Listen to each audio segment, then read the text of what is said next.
here earlier in the day, and there's still clouds on the horizon and the promise of more rain later, and kind of fitting which teams are playing. Both at 2 and 7, both have seen quite a storm. They're hoping it is blown over the way their season has started halfway through it.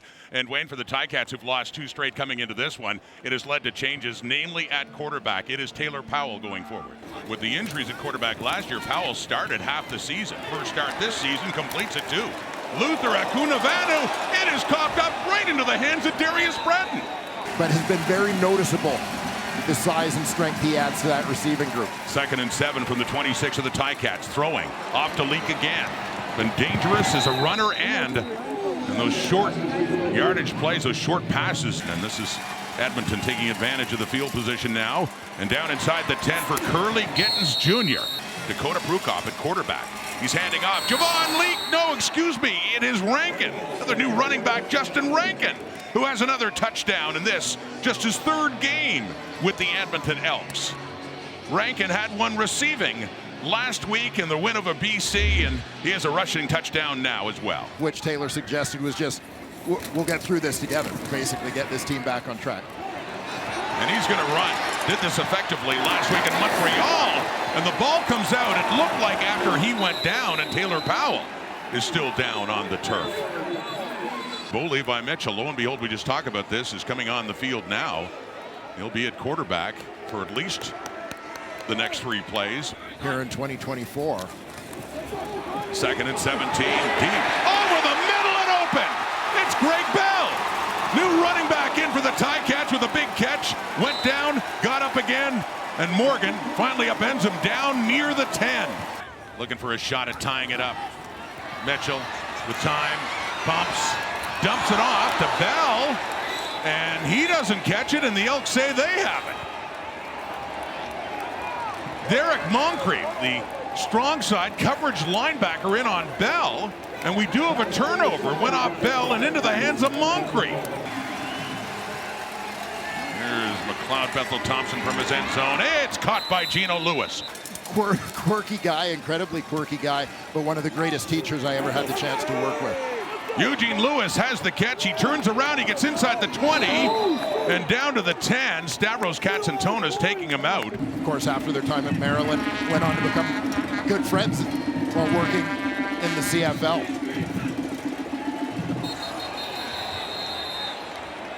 Offside, Hamilton number 44. Half the distance to the goal, but it will result in a first down. Led them down for their last touchdown, but that was scored on the ground. They go that way to Javon Leak. 3, 2, 1, in for the touchdown.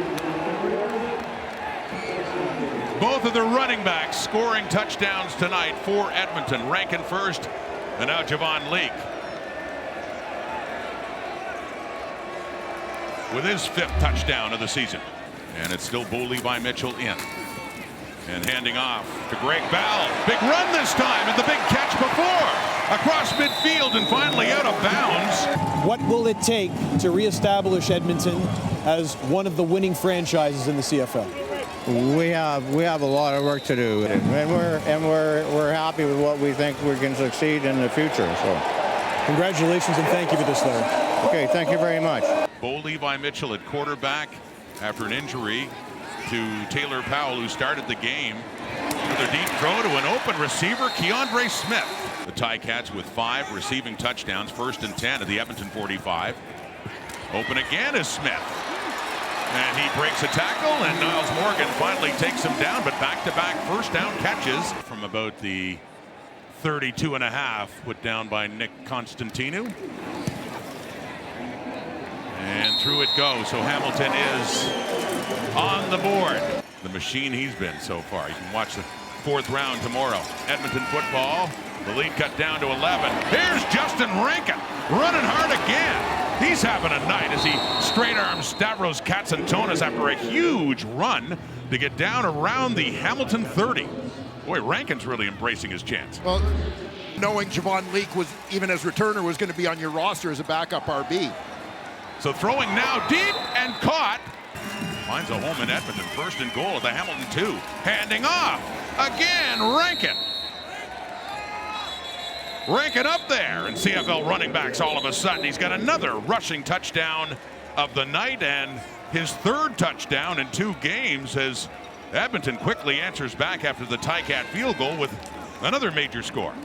They have to be aggressive to try and change points, and it becomes a vicious cycle that they've kind of dealt with all year. Dealing well with everything now.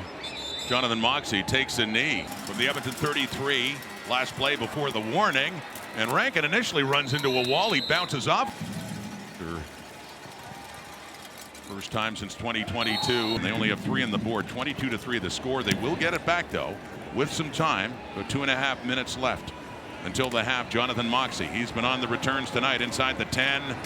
Covered well. Ball comes out. Joel DeBlanco's on it.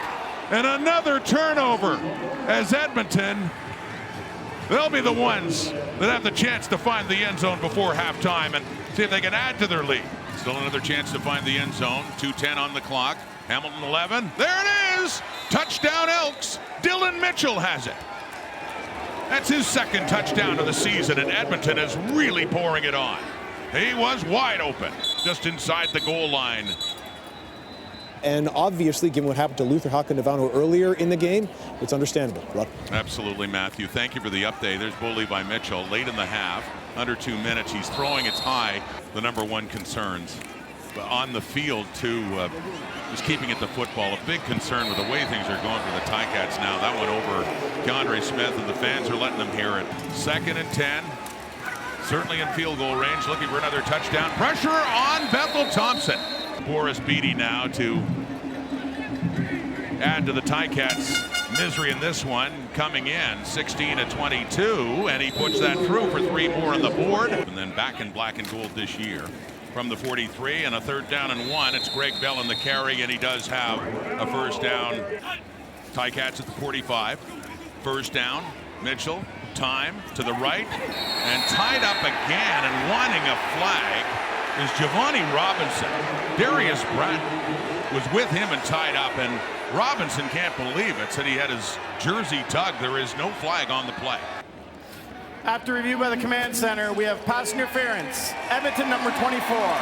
Spot of the foul. Automatic. 1st down. The first penalty against the Edmonton Elks on the night, and it's a big one for Hamilton.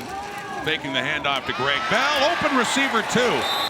Ticats need a whole lot of touchdowns, one at a time. Early 2nd half. Taking the handoff, rolling to the right, complete again. That's Dunbar with the catch.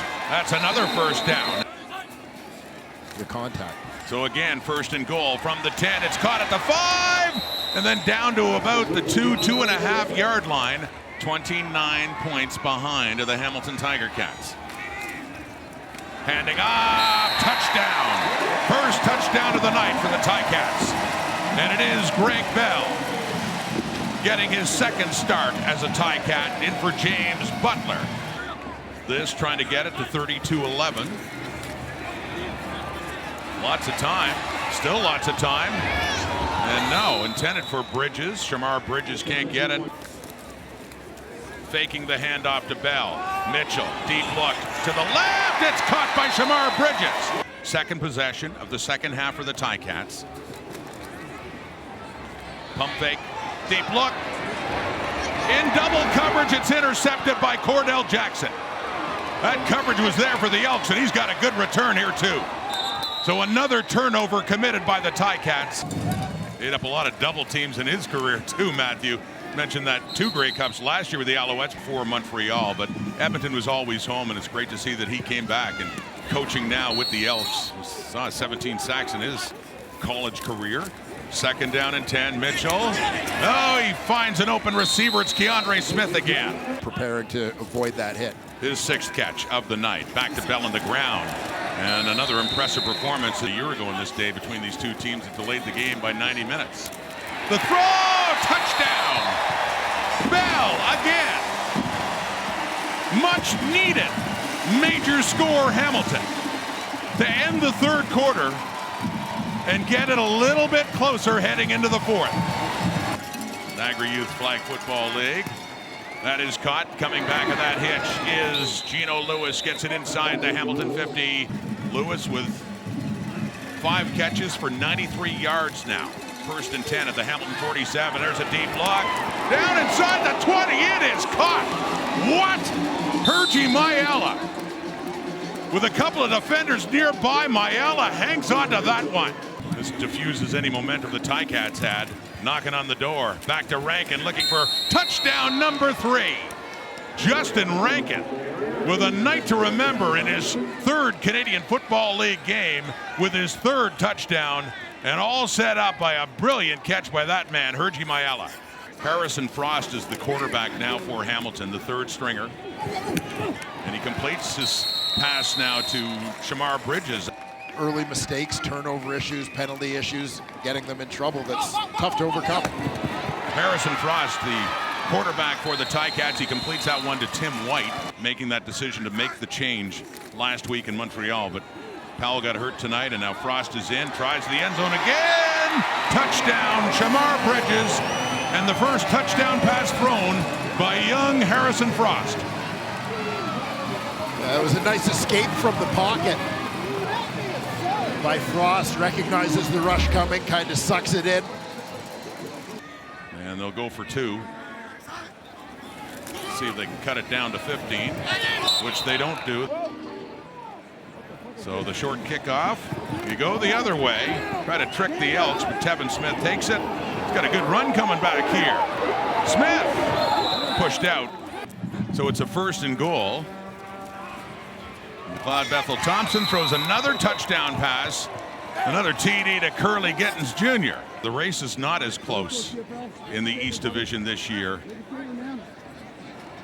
as the Ticats are falling further behind now, 46-22 in the game, and about to go to a record of 2-8. But this game ends and goes Jarius Jackson's way, and just not Hamilton's night as they're hearing about it now. But yeah, that man, Larry Thompson, with the applause, and he's 1-0 as the owner of the Edmonton Elks, and some handshakes and hugs all around there. As the Elks can celebrate their first 3-game winning streak since 2018.